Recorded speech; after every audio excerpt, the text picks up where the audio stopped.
Using the pump with a spacer in the mouth can be done by breathing everything in just one breath or by using 6 to 10 breaths. Younger children have to use multiple breaths and just breathe slowly and deeply in and out of the spacer about 6 to 10 times. With good training, however, most children and adults can learn how to use a spacer with a single breath technique. Watch as we teach this patient how to use their spacer properly. A really good technique to help people use their devices properly is to first demonstrate yourself how to use it, then help the patient do it while speaking them through all the different steps, and then finally allow them to do it while checking their technique. Remember to bring your pumps and your spacer with to every single visit so that you can demonstrate it again and again to fine-tune any problems.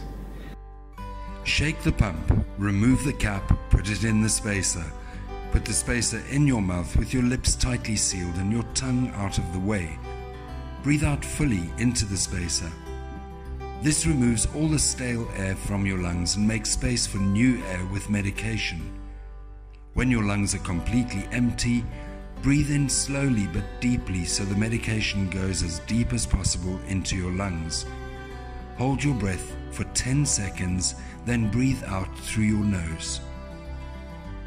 Check out the patient advice pamphlets on how to use your inhaler device at www.allergyfoundation.co.za.